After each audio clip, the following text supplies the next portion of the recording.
I'm so happy to be out in the forest with the woodland creatures. As a princess, I'm locked up. Hey! Oh! Hey, you! Oh! Are you a small gingerbread man? I'm gender neutral, okay? Oh. Hey, have you seen this ugly-looking ass hunter? He looks like he got cursed by some necromancer. Oh my, I just escaped. Hey! Oh, is that a bear? Oh, Hey, I'm Winnie the Puff. what the hell? Wow. Is that full leather in this heat? Yes. Hey, have you met my daddy, Dom Garuk? Wow. Hey, wow. I'm looking for that bitch. Take me to him. I'm going back to the tower.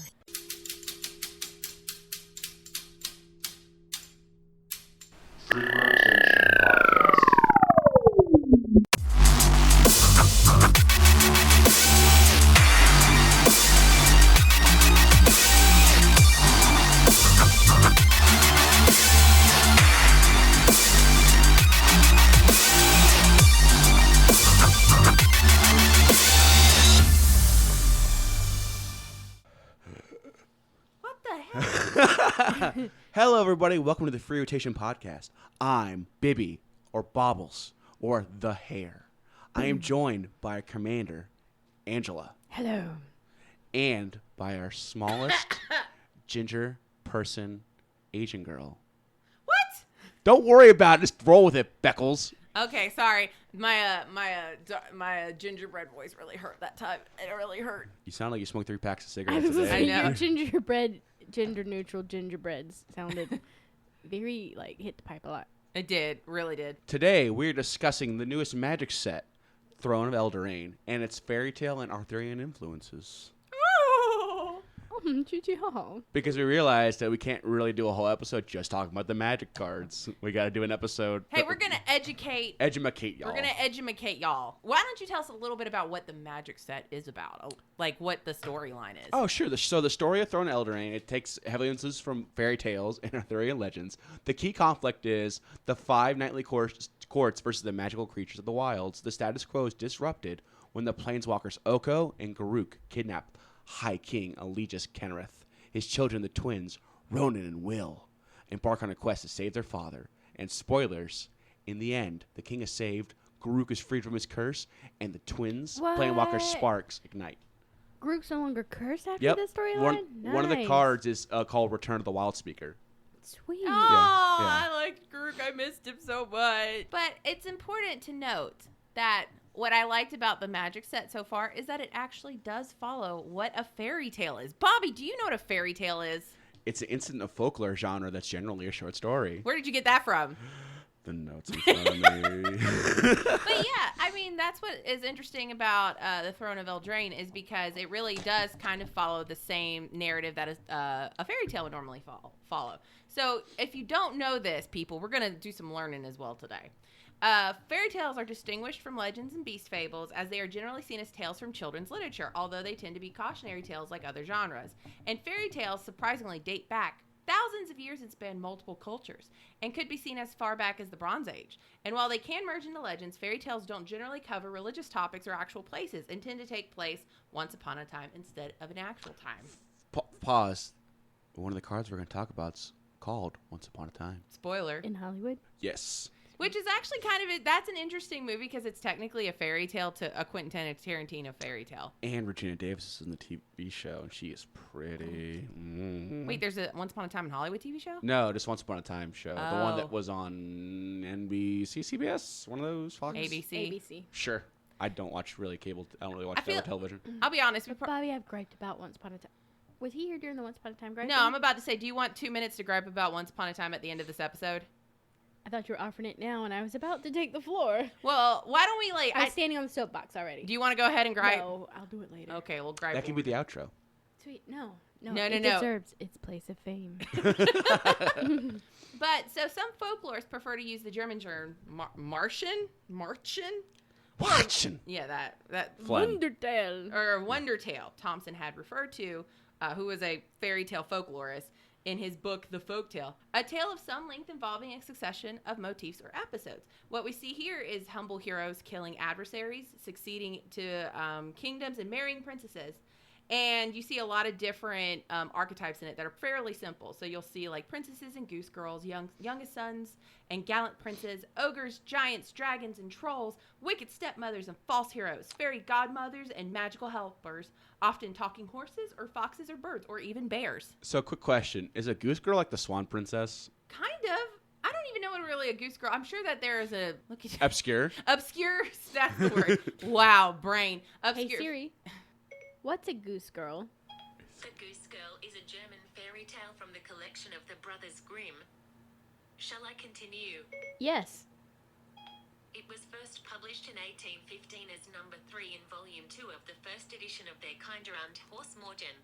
Since the second edition, published in 1819, The Goose Girl has been recorded as tale number 89. The story was first translated into English by Edgar Taylor in 1826, then by many others. For example, by an anonymous community of translators. Okay, we're done. We're done. We're done. That's all we need to know is that it's a thing. Stop, Siri. Margaret Hunt in 1880. Thank you, Siri. Just in case the Terminator ever rides up, Oh, you need to yeah. always say thank you to Siri. Anyways, so I guess it's a fairy tale. A house Martian. A house Martian. Fancy. Oh, house Martian. Was Matt Damon in it? Matt Damon. 'Cause he's in The Martian. Oh yeah, and he's in the Brothers Grimm. Oh fuck. We Plot related it twist. back. Anyways, I was gonna say though, fairy tales also Bobby, I'm sure you like this, used to be more adult themed, and which can be seen in the original Brother Grimm stories where sexual references were made.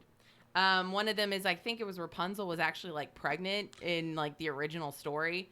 But, you know, as the modern era occurred, even though it's modern, a lot of those references were cut out to make the stories more appropriate for children. Which I get. That makes sense. But they kind of returns in Shrek, which Shrek is fantastic. That First is, two. yeah. And you kind of get that sense in the Magic the Gathering set. It's kind of a Shrek, almost Shrek throwback a little bit. There's literally a card called Ogre Knight that it's got patchworks from other knights. I'm like, oh, that's Shrek from when he was in the tournament. When he had the fucking helmet on and stuff. Yeah. It says something about a swamp. I was like, oh, it's Shrek. It's just Shrek. Shrek was based off of a real life wrestler. Yeah. Oh, really? Yep. Mm-hmm. Oh, I didn't know that. Shrek looks just like this guy, and this beautiful, beautiful woman picked him to marry, and like she's gorgeous even by our standards. Oh, dang, I didn't know that. He's packing some heat underneath them loins. He thinks Shrek's body type and head, like he looks just like Shrek. Oh, that's weird. I didn't know that. That's interesting. Fact of the day. But fairy tales are generally used as a way to show children how to resolve difficult issues or overcome something difficult. So it is kind of nice to see in the Magic the Gathering set. It's not just like a super dark like emo set where it's like, hey, oh, all the bad shit happens. It's like kind of it follows kind of the fairy tale thing where it's like somebody has to go off to save our children actually. Upon the advice of a talking fox. Now, I've never heard a talking fox. Maybe that's why my life is shit. But it teaches children how to overcome difficulties. Wait for your fairy godmother, or a handsome prince, or a talking bird. Hey, Angie, what does the fox say? Bitch, go in the forest, find a sword, pull it out of a stone. Well, you know, and of course you always have these 20th century psychologists. They also talk about how the elements of fairy tales are manifestations of universal fears and desires.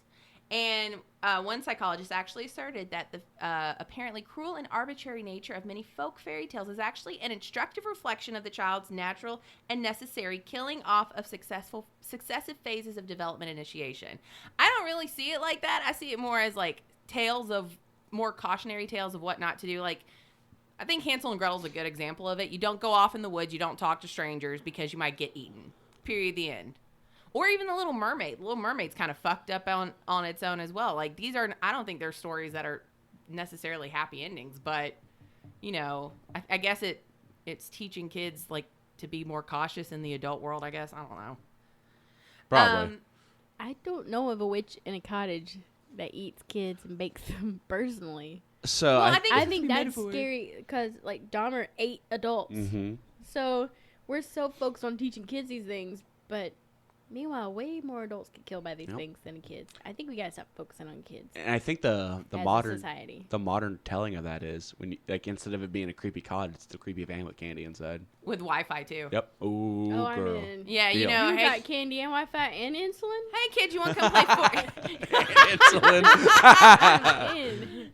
Oh my God, Hansel and Gretel told in like a 21st century, but the kids have like type 2 diabetes because they've been eating too much candy. Hey kids, you want to come in here? Got you some insulin. You want to play some Fortnite? We'll be flossing. You don't even have to pay for this insulin. I'm in. Healthcare. Test strips. My daddy just got fired from his job. We don't even have health care anymore. Okay. It's not even Obamacare. Come on in. Jesus Christ. Oh, God. Make America great again. Shoot, Anyway. I'll be lined up at the door. I'll be like, ooh, Oh, you got Wi-Fi? you can molest me with a tentacle. I'm fine. Got health care to cover it. Jesus Christ. No anal fissures for me. Well, speaking of different interpretations of stories, you know, everybody talks about the Disney-fied versions of these stories. And while some of them have been Disney-fied, some of the darker fairy tales had already been worked on prior, like to the Brothers Grimm, to make them more kid-friendly, I guess. Because, like, the Little Mermaid, Angie, this is the one we've talked about a lot, is that she actually, like, turns into suds or some shit, right? Sea foam. She turns into sea foam. She failed on her quest, and because he didn't like her, he chose the woman he did like. It's not the witch. It was just a brunette. Yeah. And she fails, so she's cursed to forever follow him as sea foam, follow his ship and trying to get him to notice her. Yeah. Or tip him over, whichever she chose to do. Yeah, and also Beauty of the Beast that was also kind of darker as well. Yes, Le Belle et le Bête. And it pretty much follows the story. Her dad was kind of sold her out, but he sold her out. It's not that she went and volunteered. Yeah. He gave her to the beast. And she did kind of end up falling for the beast. He wasn't super abusive, but he just had stuff to protect, and he knew what was on the other side of the walls to protect her from. Yeah. And yeah, he died at the end. There was no saving him. Spoilers. To save her, he falls through the glass of his greenhouse onto his rose and kills it. Holy shit! Dark. That's some But dark he saved shit. her. Like, that was true love. Yeah, Disney can't do that. No. But there are some new modern fairy tales that have come out, which Princess Mononoke is considered a fairy tale. Yeah, that's like really good. It is good. Suspiria, which is a horror movie. Oh, Suspiria's so fucked up. Is it really? I've never is. seen it. Have you seen it, Angie? Yes. Really? The Yeah. old one's more tame compared to today's, but the remake, holy. Oh, I didn't know they remade it. Yeah, it's on Netflix, or it's on. No, it's Oh. Amazon Prime. Okay. It is super Oh. fucked up. We've seen it on Prime Video. We just haven't watched it there yet. Yeah. But remember, I told you I've seen that. I didn't realize it was a remake. Yeah, there's a remake. Okay. The remake's really good though. Yeah. The remake's really well It's the one done. with the kid, like, he's like, Yeah, it's really. I like good, how though. you did that on an audio podcast, demonstrating what he's doing with his head. Actually, some people think the remake's better than the original. okay, I'm going to watch it. Yeah, watch it. I'll It's watch good. it. Oh, damn. I just need to watch Do it you in want me to wait on general. No, you can go ahead and watch it. I'll probably Well, watch fine, then. it. Also, Pan's Labyrinth, which was actually a pretty good movie. Yeah. Right. Yeah. Well, also, there are many darker, grittier reboots, like Batman, of fairy tales for adults, including some overtly sexual ones. Looking at you, Anne Rice. Those beauty books were... That was a sexual awakening for me. I didn't know what I was getting into. She wrote under the pseudonym Anne Roquelaire. Oh. They are very... So, Beauty falls asleep, and the prince who wakes her up belongs to this one kingdom who, the way they train people coming into adulthood is to be submissive. So you have to go through a year of being absolutely submissive. So in order to serve your citizens, you have to know how to submit to somebody's rule. But that's just the tip of that kinky little iceberg. It's like BDSM it's like delights. 50 Shades of Yes. Grey, like 90 degrees faster. Oh. Well, it came first. So 50 Shades of Degree is like if 50 Anne Shades Rice, of Degree. 50 Shades of Disgusting. It's like if Anne Rice ate bad fish. Shit, they took it up, wrote a book out of it. Yeah. Well, no, I'm saying like Yeah. if you want to take like an example of what it's kind of like what you're thinking of, 50 Shades of Grey is probably the more modern thing most people would understand it is. But 50 Shades What of I'm Grey saying is is you can't compare the two. well, no. Anyway, so Bobby, with all of that said about fairy tales, what are we looking at in the new Magic set that's very similar to fairy tales? All the cards are, and one of the new mechanics is called Adventure. It's a new subtype, exclusively seen on instant sorceries attached to creature cards. Casting the Adventure half represents sending the creature on an adventure before putting it onto the battlefield. When the adventure resolves, the card is exiled, and when it's exiled, when you cast the Adventure side, you can cast the creature from exile. It's kind of busted. So it's like, hey, I'm off on an adventure. And it looks like a book. Yep, the Like art. The text. Did you look at the yeah, text? they're really Yeah. cute. Honestly, It's adorable. I fucking hated it, but it's kind of grown on me because some of the cards, like these look fine, but some like the black adventure cards look kind of awkward. But Well, it's supposed to look like a book, but you can only do so much on like a little card. mm-hmm. So I think it's adorable that they did it in the first place, but I can see where it's kind of hard to read at the same time. But it is a really cute mechanic, I think, Yes. for a set that's fairy tale themed in the first place. And we have a new type of artifact called food. Food tokens have sacrifices artifact, and you gain 3 life. And you know how food's a big part of most fairy tales, especially with like magic and witches and such. Yeah, and ginger brute. Yep, ginger brute. Yep. That's like my favorite flavor text I've ever seen. That vial was not vanilla extract, it appears. So, and my favorite creature type is making its way back. Furries. I love fairies. I know, and there's some actually really good fairies in this set. Well, at least one. So, Bibbs, what are some of the magic cards that take place in the fairy tale realm? Oh, we have the 7 Doors, which is Well, obviously what's that one from?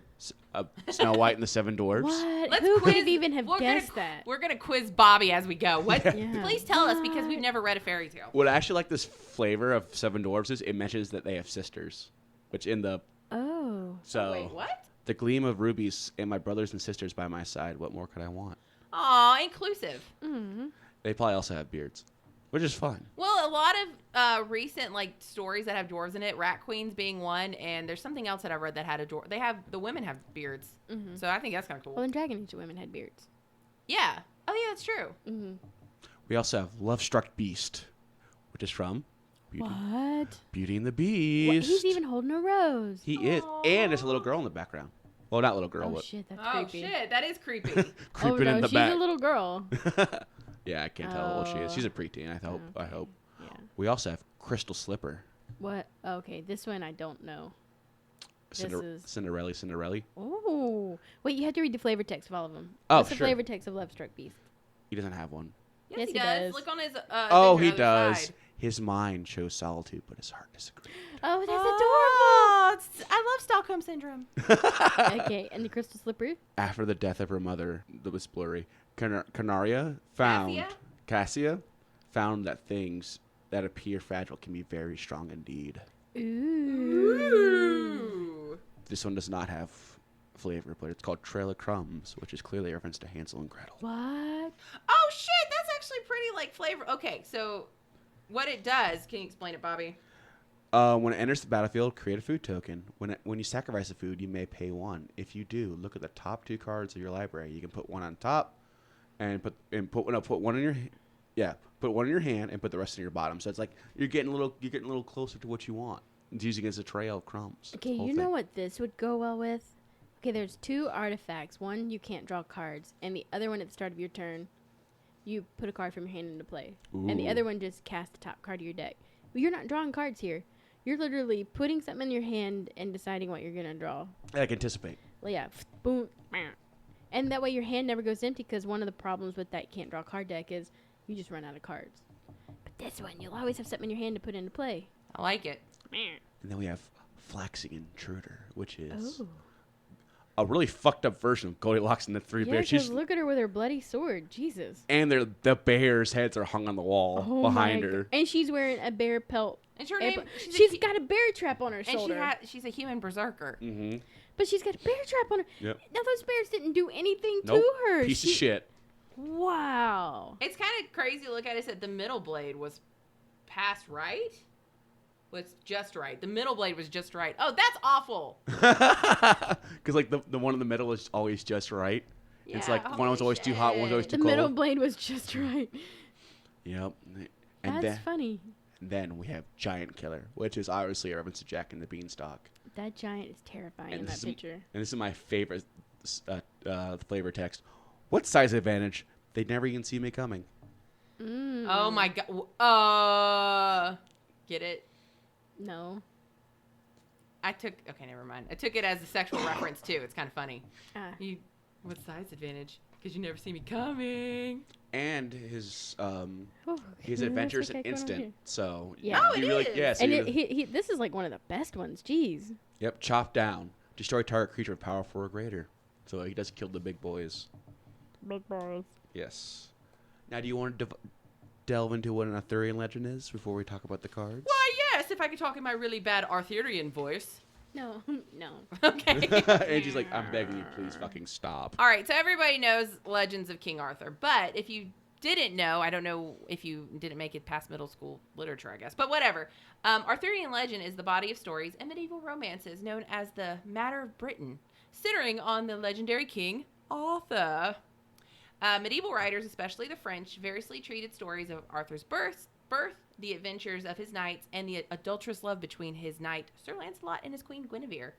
The last situation in the quest for the Holy Grail, which is the vessel used by Christ at the Last Supper and given to Joseph of Arimathea. Did I say that right? Okay. Yeah, good job. Brought about the dissolution of the knightly fellowship, the death of Arthur, and the destruction of his kingdom. And it's interesting because Arthurian legend has basically existed for over 1,000 years and is just as compelling today as it was back in the original time. Like Geoffrey of Monmouth, who is attributed for creating King Arthur in the 12th century, with his book The History of Kings of Britain, was the first one that was basically the one who wrote about it. And you would think that if the book is called The History of the Kings of Britain, you would think that it's an actual historical book, but there is actually no record of any existence of King Arthur in the first place. Robert de Boron, Chrétien de Troyes, and most majestically Sir Thomas Malory are the ones who attribute to the most prominent early viewings of King Arthur. And Angie, who's read that book, La Morte d'Arthur. Yeah. Is it good? It is. Okay. It actually really is. History of Arthur in general, and how they attribute, there really was a king who was said to have pulled the sword from the stone, which, as we talked about last week, we do know that sword exists. Right. The sword of destiny. The sword of Spirit destiny. Not the pick of destiny, though. Right, not the pick. And here's the thing. In the ancient King Arthur stories, what brought about his downfall was that he accepted Christianity. And his kingdom started imploding. Yeah. That was the downfall. And also, we do know Boadicea, who was one of King Arthur's closest allies, existed. So he was the one king that united all of these small tribes of Breton, whatever you want to call it, Breton. Yeah. And there is some debate between scholars as to King Arthur's existence. One school of thought is in the Historia Britannicum, which is the history of the Britons. And I don't want to say this word, so I'm going to say the Welsh Annals, because the other word kind of looks like a different word. True. Sees Arthur as a genuine historical figure, as a Romano-British leader who fought against the invading Anglo-Saxons sometime in the late 5th to early 6th century. In the Historia Britannicum, a 9th century Latin historical compilation attributed some of the late manuscripts to a Welsh cleric named Ninius, containing the first debatable mention of King Arthur, listing 12 battles that Arthur fought. And this culminated in the Battle of Badon, where he is said to have single-handedly killed 960 men. Recent studies, however, question the reliability of it. Yeah, no shit. That's big dick energy right there, killing 900 fucking people, right, Angie? 900 He's got people? a magic sword, though.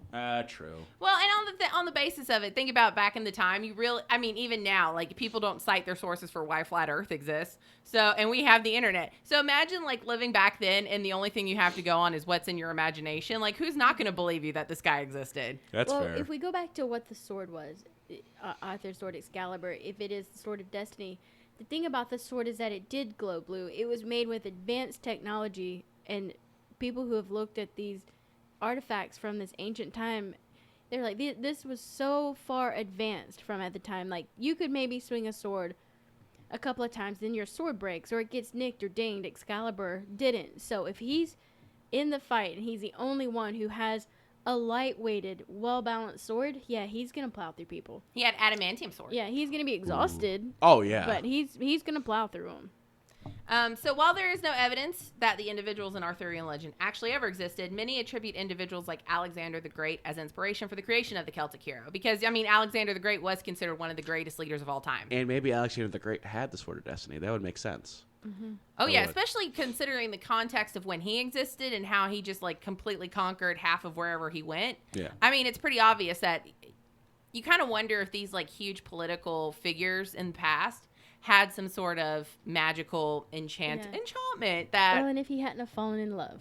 Yeah. And developed a weakness. Yeah. I love weakness. Well, that is the greatest weakness. Mm-hmm. That's something I would like to happen to me again for the third time. Maybe your fairy tale will come to you. No, I'm gonna be alone. Someday his prince will come. I'm not gay.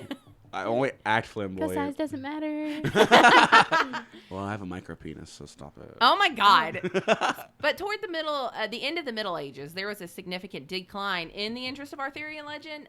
Although by the early 19th century, when Romanticism and Gothic revivals came back up, it brought back a lot of interest in the Arthurian legend. So you see a lot of the poems like The Lady of Shalott is one of the most famous ones.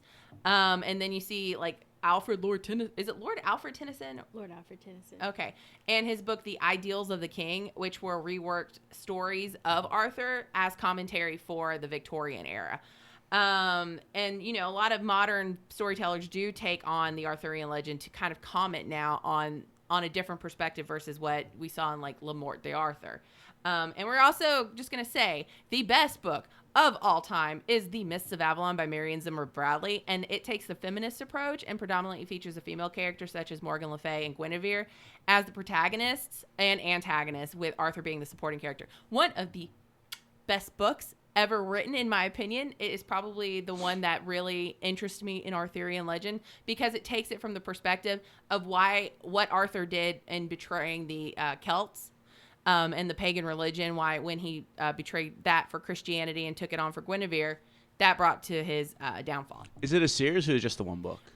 It's an anthology series. So the first one is Mists of Avalon, takes place talking about the actual Arthurian legend from the feminist perspective, but the rest of the books take place talking about different ladies of the lakes and different figureheads, feminist figureheads that were mentioned maybe in the past in Arthurian legend. Okay. It is important to note that about the King Arthur legends. I mean, we talked about how Hitler thoroughly believed in King Arthur and the Knights of the Round Table, but remember one of the things that the German ancient religion worshipped was this island that sat in the midst of the old sea, which became the Chinook Sea or whatever. Yeah. But that's what they're saying was where the Morgan lived, where she was from, Morgan Le Fay, and these priestesses that, you know, created the Lady of the Lake and stuff. And we know that island was out there. They think it was the island of Atlantis, but in the Celtic mythology, that island was an island of the priestesses. And that's where Excalibur was created. Ooh, I have an idea. Maybe Excalibur / Sword of Destiny / whatever is Atlantean technology. Could be, because that's where they say Atlantis was. It's possible. Technology.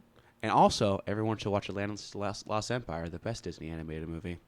The truest of fairy tales. And so when you think of things like, you know, Hitler existed, you know, all of these things, or if you believe in King Arthur and stuff, then you have to accept that if you can believe in one, then you have to open your mind to the possibility of all. Yeah. And the thing with the stories, if you follow the Arthurian legends, like the Le Morte d'Arthur, which do talk about the Holy Grail and all of that, it would make sense that toward the decline of his reign, a lot of it was based on the fact that he was seeking the Holy Grail. And his entire focus changed from being Camelot and his lands to finding this greater purpose and greater destiny. And do you know why he was seeking the Holy Grail? Because Excalibur had turned against him. He was no longer worthy of it.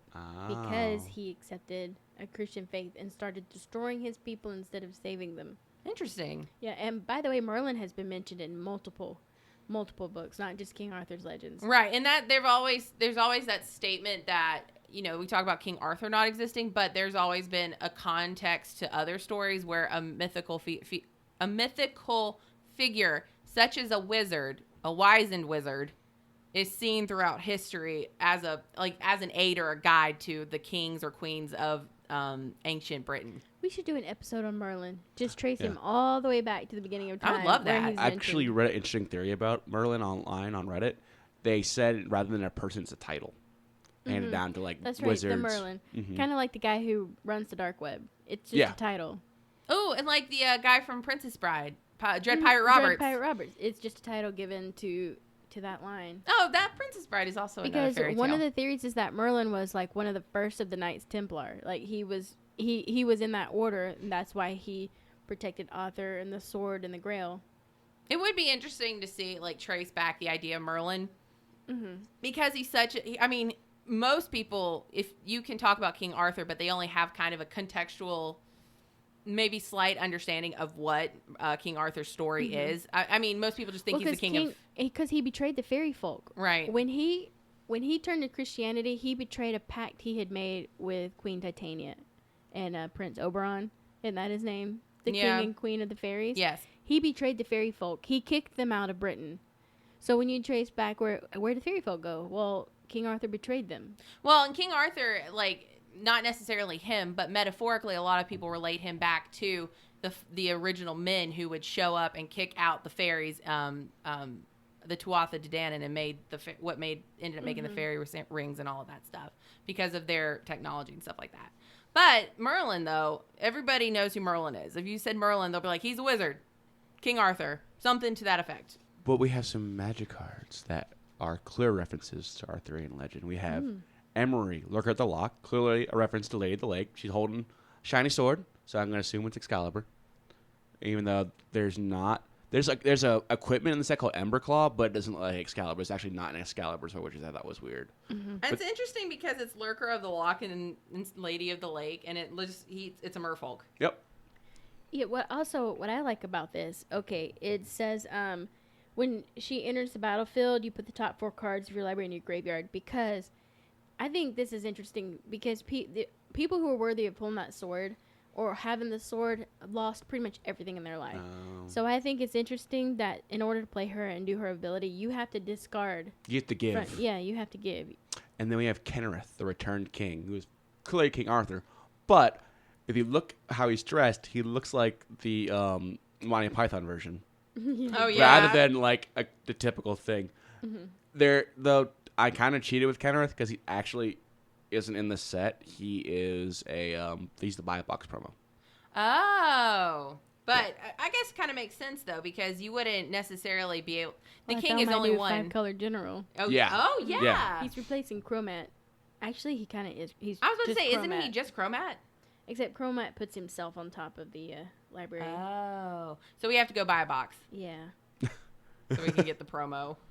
But it makes sense because there's only one king.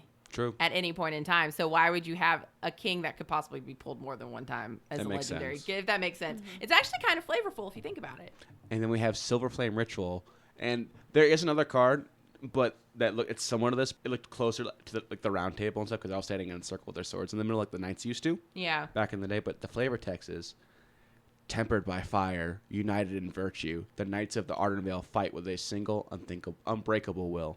Well, and also look, they're in the position of a pentacle, and this is also if their bodies were faced the right way, this is the sun that was at the Castle Wesselberg that Heinrich Himmler worshipped. This is exactly the setup. Oh God! Hey, we somehow made this episode relate back to the last episode. All our episodes should relate back to each other. Because we're a circle. We got, what is it? It's a canonical, we're making sure all of our episodes relate to each other. No filler arcs. Sorry, you used a big word. Sorry. Anyways. But now, Bobby gets to nerd out on some good magic cards. Enlighten us, Bobs. We have, this card, Murderous Rider, is going to be the premier removal in Standard for a while. It's a creature type. 2 black, 1 colorless, but also has an adventure on it called Swift End. It's an instant. Destroy target creature or planeswalker. You lose 2 life. So you blow up something, and then you can play its creature half, which is as lifelink. And when it dies, you put it on the bottom of your library. So in Standard, it's going to be great, and in Limited, because it's just a recurable threat. This next one's going to make Becky happy because it's the premier fairy card, and it's going to see Modern play as well as Standard play. It's gas. Petty theft. It's very good. It's another one of the cards with creature types with an adventure. It's a petty theft, which is great for flavor. Return target non-land permanent and opponent controls to its hand, so you get to bounce anything. That's a land. Oh, it says non-land permanent. Non-land permanent, so bounce anything besides a I want land. Boomerang back so badly. And then its creature half is flash, flying, and it can only block creatures with flying, which is fine. The card's still fucking gas. It's so good. Yeah. And then we have the big boy, big sexy of the set, Oko, Thief of Crowns. Is that a leaf on my abs, or you just He's kind of the staring at me? What is from Midsummer's Night Dream? Puck. Yeah. He's the Puck of the set. He's a legendary planeswalker. He costs a blue, a green, and a generic. His +2 is create a food token, because fairies like to feed you. Because you eat fairies' food, you could be enchanted, yeah. And then it's +1, which works with that. Is target artifact or creature loses all abilities and becomes a green elk creature with base power and toughness of 3/3. Ooh. So I know it's people are like playing him on turn 2 and just making foods and making 3/3s every other turn. It seems to work out well in standard. I don't know if he's going to see play anything else. I think he's a little too slow for modern and legacy playable. But his minus is really good because you can do it the turn after. Exchange control of -5. Exchange control of target artifact or creature you control, and you switch pretty much switch to your opponent for a creature with power 3 or less. That's because they're changelings. Yep. They're making changelings. Now this card, I'm going to argue, is probably the most busted card in the set. Once Upon a Time. It's a green and a generic, but if this spell is the first spell you cast this game, you play it for free. Oh shit! And it's a fucking instant. Oh, So shit. your opponent's end step, boom, cool. Like I'm rolled a 6, but now I'm getting a card back. It's fucking bananas. It's look at the top 5 cards of your library. You may reveal a creature card or a land card from among them and put it into your hand and put in the rest at the bottom in random order. That's fucking insane. The card I fucking gotten really salty about that card already. It's like a better Sensei's dividing top. Yep. I would also put this on a what's it called? Ice Crown Scepter.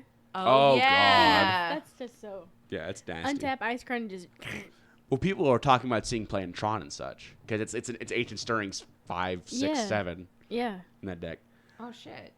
But of course, Bobby couldn't make a list of putting some red cards on here because Torbran Thane or Vedfell is fucking bananas. It's triple red, 1 generic. If a red source you control would deal damage to an opponent or permanent an opponent controls, it deals that much damage +2 instead. What's up, Perforos? How you doing? Yeah, it's Perforos is little because Perforos is a guy that would be taller, so that's his little. Oh man, yeah, his little mid sidekick. Yep. Yeah. And it's very good. I've been testing with it in a mono red line. It's very good. Just like slam this. I have a couple of creatures swing. So is there a land called Redfell? Because if he's a Thane of it, they're gonna have to do more with that. Yeah. That's one of the kingdoms. Oh, okay. Yeah, it isn't a red castle. Look, castle's okay. It's not great. Like this next castle, Garenbrig, is gonna see modern play. It's a land. When it enters the battlefield tapped, unless you control a forest, it taps for green. But you also can pay 2 green and 2 generic to add 6 green mana to your pool. This in Amulet and in Red Green Valak, it's very good because it lets you spit out a Titan, Primeval Titan a turn early. Yeah. It's very good. People are talking about the amulet, just untap it, cool, make more mana. It's gonna be interesting.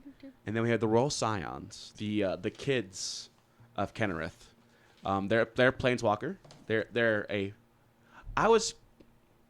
I don't know. I was kind of hoping when they put 2 Planeswalkers on a card, they'd split it in the middle and each had like 6 abilities, but it's fine. We'll get there eventually. Yeah. They'll run out of card types, and I have to do that. But it's a red. No. Look, Bobby. It does have both their abilities. Blue, you draw a card. Oh yeah, you're right. And then you discard the card for red. Mm-hmm. Yeah, you loot. Yep.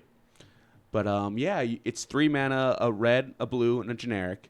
Your +1 is draw a card and discard, as Angie said. Your another +1 is target creature gets +2/0 and gains first strike and trampled in a turn, which is a red you got ability. your blue and red, yeah. Mm-hmm. And then -8. Draw 4 cards. When you do, the Royal Scions deal damage to any target equal to the number of cards in your hands. Okay, so that's blue and red. That's you're very right. thematic. You're right. Yeah. Yeah. So it's going to do a lot of damage. What's up, Niv? How you doing? That's what know. I said. He's just like, hey. You want to do? You could possibly do you could do. You guys want to join my team? I was about to say you could do at least. You want to come over here? You could do at least 8 damage to somebody on 1 turn with Niv Mizzet. You want to come over here? And then use Chandra to replay all the cards you just discarded. Holy shit! That one Chandra. And then you have Bone Crusher Giant, another red card. Bone Crusher is ready. Sunday, watch Bone Crusher. He's another creature with adventure type. It's called Stomp. It's a red and a generic. Damage can't be prevented this turn. Deals 2 damage to any target. I like this. And then its creature side it's a 4/3 for 3 mana. Whenever Bone Crusher becomes target of a spell, it deals 2 damage to that spell's controller. So it's very good in mono red. I am easily playing 4 of it because we do not have a Lightning Strike in standard right now. So that's the next best thing. And plus, you get Lightning Strike with a body. Oh, it's 1 less damage, but yes. Yeah. Yeah, but we don't have Lightning Strike right now. That's what we got. Okay, you get a Baby Strike. You get Baby Strike. With a body. Well, there's one that does 2. Shock. You get a shock. Oh yeah, you get shock and a body. Mm-hmm. Shock and a body. And then the last card is the Circle of Loyalty. It's The Circle of Loyalty. Copyright strike. it's double white. It's double white. I think that's double white. 4 generic. Wow. This spell costs 1 less for each knight you Each control. night you control. Creatures you control get +1/+1. When you cast a legendary spell, create a 2/2 knight with A 2/2 white knight creature. with vigilance, and then you can pay for and tap it and create a 2/2 white knight creature with vigilance. Okay. I think it's gonna see play in 4? Whoa, I that's think it's a gonna lot. see. I think it's gonna see play in EDH though. No, well, it could. It still costs too much. 4 is a lot of money. well, That's not a even, lot of money. 4 is well, a lot of money for not one even critter. that. If you think about it, it's like a 6 cost. What do you have that's better? True Conviction in general. Oh, is it? I don't know a lot about commanders, so I was just like, I just can see play commander maybe. Yeah. Well, you see a Marshal's Anthem that's cheaper for the and you got to Right. play Knights to get the spell costing less. Yeah. And I mean, it's nice because you do get to make creature tokens, but you have to cast a legendary spell. Yeah. So you wouldn't see it in a deck like my wrist deck, which makes a bunch of tokens. Like I poop out tokens. Yeah. And I wouldn't play it in Planeswalkers because 4 mana, I need that every No. turn. Well, maybe, and you know what? There are a lot of Knights out there, so maybe theoretically you could make a Knight deck. So, Because there are a bunch of knights in this set too. Yeah, but 4 mana, and It's a that's lot. mono white. You'd have to mix it with blue to even get that. Well, it is an artifact, so there are cards that make activated abilities. Some artifacts cost cheaper, Okay. so maybe An that. I don't know. artifact white knight deck. Yeah, something like that. There might be. With equipments. Yeah, Yeah. it could be something. Mm-hmm. So, but yeah, that's my discussion about the Magic set. Did y'all like it? I loved it. Did you? well, it was very. You know I what I do like? love it. What I like about this set, which I haven't liked in the past sets, is that this set really is just flavor. I mean, it's a top-down designed set, so it's just nice to see a set that's not just based on everything we've always known about Magic, like War of the Spark. Mm-hmm. It's kind of giving you a different perspective. Now, let me ask you: are they still doing? You know what the problem is? I haven't played Magic in so long, I don't remember. Are they still doing 2 sets per? No, they're mixing it up. We Oh. are getting. This is a 1 set block. Okay. And we're getting mixes. Like sometimes it'll be 1 set, sometimes it'll be multiple set blocks. They're changing it up every other time. Okay, so this is just a one and Yep, done. 1 and done. Okay. But they can always come back and revisit it because there's a ton of shit here. Well, they're Or, already going back, what, to Zendikar again? Theros. And Theros. No, Yep. they're going to Zendikar too. Jesus Christ. So, return to the return of Zendikar and God Theros. bless. But, hey, just as a spoiler to Theros, guess who's back in Theros? Yeah. Elsbeth. Oh, okay. Because the death never dies. Or Well, because she's indestructible. Her own ability's like, we're all indestructible bitches. and I think you're also going to see Gideon. Yeah, because he's dead. Because yeah. it probably has like a shade or something. Yeah, Gideon's ghost. But if you're interested in reading any more about this Magic set, they are available in ebook form, which is my a God. lot fucking cheaper than spend. What do we spend $20 on that fucking War of the Spark book? Which sucked? Yes. Oh my god, that book sucked so bad. Wait, pictured Gideon coming back to life with a Gideon's Bible. He's like, the Lord resurrected me. Praise And he's Jeebus. just proselytizing, and he's got this little Gideon Bible in his That's hand. hilarious. That's adorable. Yeah, if you want to, I definitely might read the book because I really do like fairy tales and I like. There's a couple of them. Yeah, there's a couple coming out, but just to go back to really shitty books, don't read War of the Spark. That book Don't sucked. ever do it. Don't Yeah. ever. read of the Spark. It was like the one book we were gonna read for like a book club to talk about, and then it sucked. So And we just trashed it for the whole episode. now, Angie, it's a special time for you now. Get your soapbox. Is it my time of the month? That was a couple weeks ago. Yeah. Okay, what are we doing? Your soapbox. Okay. About how you fucking hate Once Upon a Yeah, I Time. gotta put it together.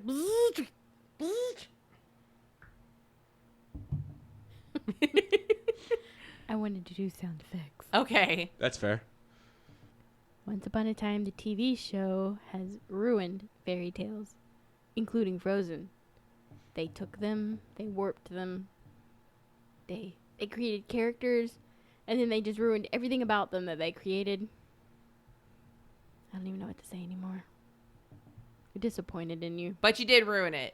You did. Nobody ruin want to it. know goddamn Disney. You ruined Rumpelstiltskin. You ruined. Nah, Lana was really good as the Evil Queen. Okay. But you did still ruin her. You ruined Snow White. You ruined you the tried Snow to Queen. ruin Meredith from Brave. You definitely ruined the Snow Queen. You ruined Anna and Elsa. Who aren't even actual existing fairy tales. You ruined Mulan. Which isn't even a fairy tale. You ruined your Emma Swan. She was perfect. You ruined her. You ruined it all. Swan Queen forever. This was not a happily ever after. No. Not everything can be happy. But you know what makes us happy is when you listen to our podcast and the very sources. Where can they find us, Beckles? Right. Oh, you have more. I'm sorry. Can they find us on Spotify? Oh my God. You can find us on Facebook at the TheFreeRotation Podcast. Oh, I do have something to mention. Moreland's veiny penis. Oh, it's been 0 days. We forgot last episode. We did. You can find us on Facebook at the TheFreeRotation Podcast. You can find us on Twitter at the TheFreeRotation. We're also on Instagram at the TheFreeRotation Podcast. And we're also on Twitch and YouTube at the TheFreeRotation. You can check us out streaming and check out our backlog of episodes on YouTube as well. You can find us at Weeby Geeks. We are affiliates of Weeby Geeks. PC.com. There's other great podcasts over there. If Hey, you don't we check have a it out. website? We have a website at TheFreeRotation.com, and you can check us out on all your favorite podcast listening devices. Hey guys, guess what's next week? Bigfoot convention, right? Bigfoot convention. So back to Ew. pseudoscience, Back fringe science to stuff. life. Can we? Are they gonna give us a fucking we table what? this time? We do have a table. Oh, we do. I paid for it, Bobby was like, "Can we?" And I'm like, "Careful, I'm a little sore still." and we're leaving. Bye. Bye, everyone.